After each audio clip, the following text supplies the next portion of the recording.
வணக்கம். ராகவா விஷன் செய்திகளுக்காக ஆனந்தி. விரிவான செய்திகளை காணும் முன் இன்றைய முக்கிய செய்திகள். கோட்டக்குப்பத்தில் இடுகாட்டை அகற்ற கோரி மீனவ பெண்கள் கடலில் இறங்கி போராட்டம். போலீசாருடன் வாக்குவாதத்தில் ஈடுபட்டதால் பரபரப்பு. 3 மாதமாக வெறிச்சோடி கிடக்கும் புதுச்சேரி சட்டமன்றம் 17ஆம் தேதி பதவியேற்பு விழா நடைபெறுமா என்று பொதுமக்கள் எதிர்பார்ப்பு.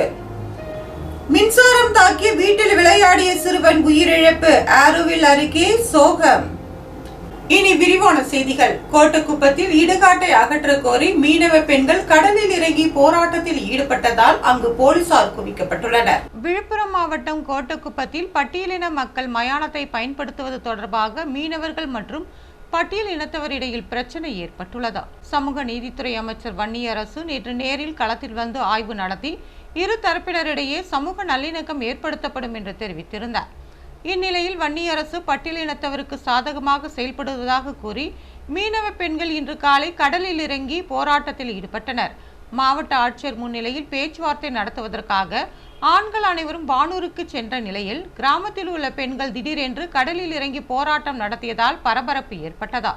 உடனடியாக போலீசார் கடலில் இறங்கி போராட்டம் நடத்திய பெண்களை அப்பகுதியில் இருந்து அப்புறப்படுத்தி கடலுக்கு செல்லாமல் தடுத்து நிறுத்தினர். ஆர்ப்பாட்டத்தில் ஈடுபட்ட 3 பெண்கள் இதில் மயக்கமடைந்தனர். மயக்கமடைந்த பெண்களை உடனடியாக ஆம்புலன்ஸ் மூலம் புதுச்சேரி அரசு மருத்துவமனைக்கு போலீசார் அனுப்பி வைத்தனர். பட்டியலின சமூக மக்கள் கடற்கரையை ஒட்டியுள்ள மயானத்தை பயன்படுத்துவதால் தங்களது படகுகளை நிறுத்த முடியவில்லை என்றும் தொழில் நடத்த முடியவில்லை என்றும் மீனவ மக்கள் போராட்டத்தில் ஈடுபட்டு வருகின்றனர். இதனிடையே பதற்றத்தை குறைப்பதற்காக பெரிய கோட்டக்குப்பம் கிராமத்தில் போலீசார் குவிக்கப்பட்டுள்ளனர்.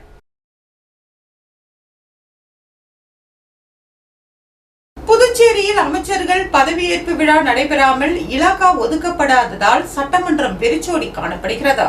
புதுச்சேரியில் சட்டமன்ற தேர்தல் முடிந்து கடந்த மாதம் 13ஆம் தேதி முதலமைச்சர் ரங்கசாமி, பாஜகவை சேர்ந்த நமச்சிவாயம், என்ஆர் காங்கிரஸை சேர்ந்த மல்லாடி கிருஷ்ணாராவ் ஆகியோர் அமைச்சர்களாக பதவியேற்றனர். ஆனால் அவர்களுக்கு இலாகா ஒதுக்கப்படவில்லை. தேர்தல் முடிவு வெளியாகி 1 மாதம் நெருங்கிய நிலையில் கடந்த 3ஆம் தேதி என்ஆர் காங்கிரஸை சேர்ந்த ராஜவேலு, பாஜகவை சேர்ந்த ராஜசேகர் ஆகியோரை அமைச்சர்களாக நியமித்து கவர்னரிடம் முதலமைச்சர் ரங்கசாமி கடிதம் அளித்திருந்தார். அவர்கள் நியமனத்திற்கு மத்திய உள்துறை அனுமதி கிடைக்கவில்லை. புதிய அமைச்சர்கள் பதவியேற்பு தாமதமாகிறதா. இதனால் மீதமுள்ள 3 அமைச்சர்கள் பதவியும் காலியாக உள்ளது. சபாநாயகர், துணை சபாநாயகர் தேர்தலும் அறிவிக்கப்படவில்லை. வரும் 15ஆம் தேதியுடன் தேர்தல் தேதி அறிவித்து 3 மாதம் முடிவடைய உள்ளது. ஆனாலும் சட்டமன்றம் மீண்டும் பழைய நிலைக்கு திரும்பவில்லை. முதலமைச்சர் ரங்கசாமி மட்டும் பிற்பகலில் சட்டசபைக்கு வந்து அதிகாரிகளை சந்தித்து விட்டு செல்கிறார்.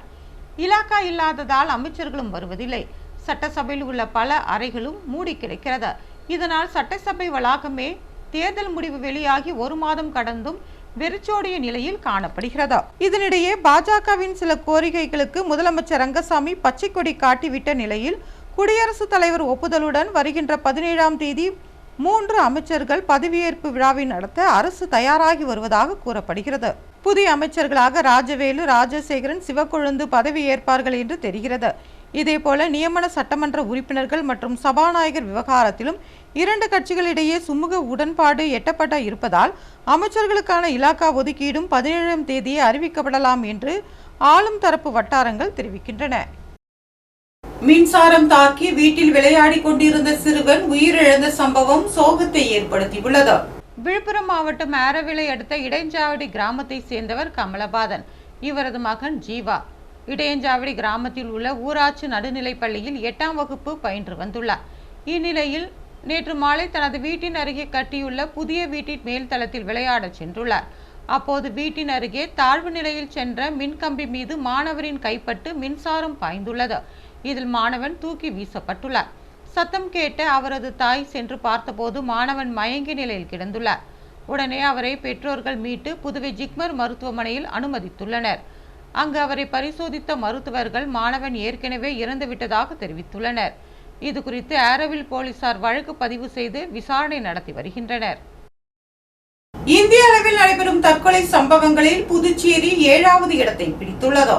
தேசிய குற்ற ஆவண காப்பகம் ஆண்டுதோறும் நாடு முழுவதும் காவல்துறை மூலம் பதிவு செய்யப்பட்ட தற்கொலை வழக்குகளின் தரவுகளை சேகரித்து மாநில மற்றும் யூனியன் பிரதேசங்கள் வாரியாக வெளியிடுகிறது. ஒவ்வொரு மாநிலத்திலும் 1 லட்சம் மக்கள் தொகையில் எத்தனை சதவிகிதம் பேர் தற்கொலை செய்து கொண்டுள்ளனர் என்ற அடிப்படையில் இப்பட்டியல் வெளியிடப்பட்டுள்ளது. அதன்படி கடந்த 2024ஆம் ஆண்டிற்கான தற்கொலை வழக்குகளின் தரவுகள் தற்போது வெளியாகியுள்ளது. இதில் கடந்த 2024ஆம் ஆண்டு 1,70,746 பேர் தற்கொலை செய்து கொண்டனர். குறிப்பாக 14,488 பேர் மாணவர்களும், இதில் 18 முதல் 30 வயது வரை 56,495 பேரும், 30 முதல் 45 வயது வரை 54,932 பேரும் தற்கொலை செய்துள்ளனர். புதுச்சேரி மாநிலம் கடந்த 2017இல் முதல் இடமும், 2018இல் 2வது இடமும், 2019இல் 3வது இடமும், 2020இல் 4வது இடமும், 2021இல் 3வது இடமும், 2022இல் 3வது இடமும், 2023இல் 4வது இடமும் பிடித்தது. கடந்த 2024ஆம் ஆண்டு புதுச்சேரி மாநிலம் தற்கொலைகள் குறைந்து 7வது இடத்தை பிடித்துள்ளது. இதில் 2024ஆம் ஆண்டு மற்றும் குடும்ப பிரச்சனையில் ஆண்கள் 132 பேர், பெண்கள் 30 பேர், 3ஆம் பாலினம் 1 என்று மொத்தமாக 163 பேரும், உடல்நிலை சரியில்லாமல் ஆண் 45, பெண் 17 என மொத்தமாக 62 பேரும், போதைப் பொருளுக்கு 6 பேரும், காதல் பிரச்சனைக்கு ஒருவரும், மற்ற காரணங்களுக்காக 154 பேரும், காரணம் தெரியாமல் 51 பேரும் என 437 பேர் மொத்தமாக தற்கொலை செய்து கொண்டுள்ளனர். இவை கடந்த 2023ஆம் ஆண்டை விட 6% குறைந்துள்ளது குறிப்பிடத்தக்கது. அரசு சங்கங்களின் கூட்டமைப்பு சார்பில் முதலமைச்சர் ரங்கசாமியை சந்தித்து வாழ்த்து தெரிவிக்கப்பட்டது. புதுச்சேரி அரசு ஊழியர் சங்கங்களின் கூட்டமைப்பு நிர்வாகிகள் முதலமைச்சர் ரங்கசாமியை நேரில் சந்தித்து வாழ்த்து தெரிவித்தனர். இச்சந்திப்பின் போது சங்கத்தின் தலைவர் செல்வம் தலைமையில் செயலாளர் ராஜேந்திரன் ராஜா, பொருளாளர் அருள்தாஸ், செயலாளர் ஸ்மித்ரா, சிறப்பு அழைப்பாளர் நாகரத்தினம், காரைக்கால் நிர்வாகிகள் உஷா, வசந்தி உள்ளிட்டோர் கலந்து கொண்டனர். சங்க நிர்வாகிகள் மற்றும் ஊழியர் நலன் தொடர்பான விவகாரங்கள் குறித்து முதலமைச்சரிடம் சங்க நிர்வாகிகள் எடுத்துரைத்தனர். அவர்களிடம் பேசிய முதலமைச்சர் அரசு ஊழியர்களின் கோரிக்கை மற்றும் கருத்துக்களை விரிவாக அலுவலகத்திற்கு வந்து தெரிவிக்குமாறு கேட்டுக்கொண்டார். இச்சந்திப்பின் போது அரசு ஊழியர் சங்க நிர்வாகிகளிடையே உற்சாகத்தை ஏற்படுத்தியதாக கூறப்படுகிறது. சட்டமன்ற உறுப்பினர் ஜோஸ் சார்லஸ் மார்டினின் அறிவுறுத்தலின்படி வீட்டில் பதுங்கியிருந்த பாம்பை வனத்துறை ஊழியர் அங்கிருந்து பிடித்துச் சென்றார். புதுச்சேரி காமராஜர் நகர் தொகுதிக்குட்பட்ட Krishna Nagar ECR orange hotel பின்புறம் உள்ள வழக்கறிஞர் தோப்பு பகுதியில் உள்ள ஒரு வீட்டிற்குள் விஷத்தன்மை கொண்ட பாம்பு ஒன்று புகுந்ததாக அப்பகுதி மக்கள் புகார் தெரிவித்தனர். இது குறித்த தகவல் கிடைத்த காமராஜர் நகர் தொகுதி சட்டமன்ற உறுப்பினரும் லட்சிய ஜனநாயக கட்சியின் தலைவருமான ஜோஸ் சார்லஸ் மார்டின் அறிவுறுத்தலின் பேரில் உடனடியாக வனத்துறையின் ஊழியர் வேலாயுதம் சம்பவ இடத்திற்கு விரைந்து சென்று வீட்டிற்குள் பதுங்கியிருந்த விஷப்பாம்பை பாதுகாப்பாக பிடித்து அப்புறப்படுத்தினர். இதனால் அப்பகுதியில் நிலவிய அச்சம் நீங்கி பொதுமக்கள் நிம்மதி அடைந்தனர். புகார் கிடைத்த உடனேயே நடவடிக்கை எடுக்க ஏற்பாடு செய்த சட்டமன்ற உறுப்பினர் ஜோஸ் சார்லஸ் மார்டினுக்கும் விரைந்து செயல்பட்ட வனத்துறையினருக்கும் அப்பகுதி மக்கள் நன்றி தெரிவித்தனர். வில்லியனூர் ரயில் நிலையத்தின் தகவல் பலகையை சட்டமன்ற உறுப்பினர் ரவிக்குமார் திறந்து வைத்தார். Rotary Club of Pondicherry Cosmos சார்பில் வில்லியனூர் ரயில் நிலையத்தின் பெயர் பலகை மற்றும் ரயில்கள் வருகை குறித்த தகவல் பலகையின் திறப்பு விழா நடைபெற்றது. ரோட்டரி கிளப் பாண்டிச்சேரி காஸ்மாஸ் தலைவர் பிரபாகரன் தலைமை தாங்கினார். ரோட்டரி கிளப் கவர்னர் லியோன் முன்னிலை வகித்தார். சட்டமன்ற உறுப்பினர் ரவிக்குமார் கலந்து கொண்டு ரயில் நிலைய பெயர் பலகை மற்றும் ரயில் வருகை குறித்த தகவல் பலகையை திறந்து வைத்தார். மேலும் துப்புரவு பணியாளர் மற்றும் ஆட்டோ ஓட்டுநர்களுக்கு நலத்திட்ட உதவிகளை அவர் வழங்கினார். நிகழ்ச்சியில் rotary club Pondicherry cosmos club நிர்வாகிகள் செந்தில், பழனியப்பன், மணிகண்டன், சுரேஷ்குமார், அம்பலவாணன், வாஞ்சிநாதன், இளந்தொண்டர் நற்பணி மன்ற நிறுவனர் ராமன், சமூக ஆர்வலர்கள் ரஜினி முருகன், தொழிலதிபர் முகமது யூனுஸ் உள்ளிட்டோர் கலந்து கொண்டனர். புதுச்சேரி போத்தீஸ் நிறுவனத்தின் 15வது ஆண்டு விழாவில் ஏராளமான வாடிக்கையாளர்கள் கலந்து கொண்டனர். புதுச்சேரி போத்தீஸ் நிறுவனம் தனது 15வது ஆண்டு விழாவை கொண்டாடுகிறது. இதனை முன்னிட்டு காலை முதல் மாலை வரை போத்தீஸ் வளாகத்தில் சிறந்த ஊழியர்களுக்கான பரிசளிப்பு விழா நடைபெற்றது. நிகழ்ச்சியில் போத்தீஸ் பொது மேலாளர் பாலமுருகன் தலைமை தாங்கினார். சிறப்பு விருந்தினராக நிர்வாக இயக்குனர் வருண் ரமேஷ் கலந்து கொண்டு சிறப்புரையாற்றினார். நிகழ்ச்சிக்கான ஏற்பாடுகளை மனிதவள மேலாளர் மகேஸ்வரன் மற்றும் ஊழியர்கள் செய்திருந்தனர். ஆண்டு விழாவை முன்னிட்டு வாடிக்கையாளர்களின் வசதிக்காக முற்றிலும் புதுமையாக தானியங்கி முறையில் செயல்படும் பல அடுக்கு கார் நிறுத்துமிட வசதியை போத்தீஸ் நிர்வாக இயக்குனர் வருண் ரமேஷ் திறந்து வைத்தார். இந்த நவீன கார் பார்க்கிங் அமைப்பில் 70க்கும் மேற்பட்ட கார்கள் பாதுகாப்பாக நிறுத்தும் வசதி ஏற்படுத்தப்பட்டுள்ளது. இதன் மூலம் நகரின் மையப்பகுதியில் வாடிக்கையாளர்கள் எளிதாகவும் விரைவாகவும் வாகனங்களை நிறுத்தும் வசதி கிடைக்கும் என்று நிர்வாகம் தெரிவித்துள்ளது. 15 ஆண்டுகளாக புதுச்சேரி மக்களுக்கு தரமான ஆடைகள் மற்றும் சிறந்த வணிக சேவைகளை வழங்கி வரும் போத்தீஸ் நிறுவனத்திற்கு வாடிக்கையாளர்கள் மற்றும் பொதுமக்கள் வாழ்த்துக்களை தெரிவித்தனர். டெல்லியில் நடைபெற்ற அனிமே இந்தியா நிகழ்ச்சியில் சட்டமன்ற உறுப்பினர் ஜோஸ் சார்லஸ் மார்டின் சிறப்பு அழைப்பாளராக கலந்து கொண்டார். டெல்லி துவாரகாவில் அமைந்துள்ள யசோபூமி கன்வென்ஷன் மையத்தில் அனிமே இந்தியா டெல்லி நிகழ்வு நடைபெற்றது. ஜப்பானிய காமிக் மற்றும் அனிமே கலாச்சாரத்தை அறிமுகப்படுத்தும் நோக்கில் நடைபெற்ற இந்நிகழ்வில் இசை கச்சேரிகள், கண்காட்சிகள், அனிமே கதாபாத்திரங்களின் காப்ஸ்லே போட்டிகள், வீடியோ கேமிங் போட்டிகள் உள்ளிட்ட நிகழ்ச்சிகள் இடம்பெற்றன.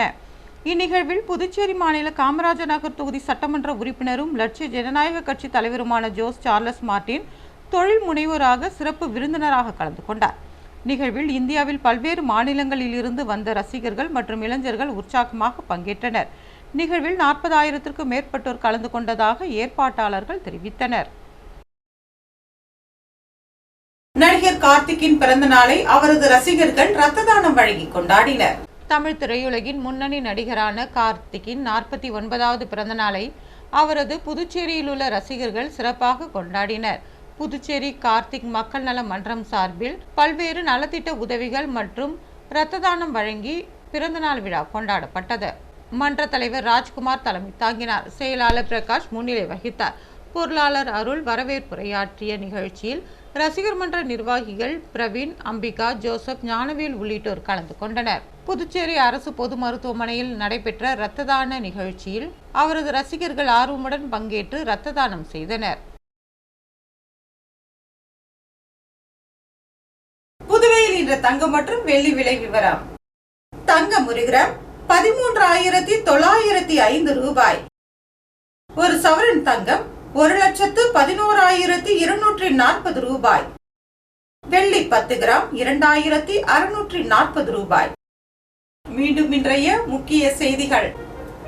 கோட்டக்குப்பத்தில் இடுகாட்டை அகற்ற கோரி மீனவ பெண்கள் கடலில் இறங்கி போராட்டம்.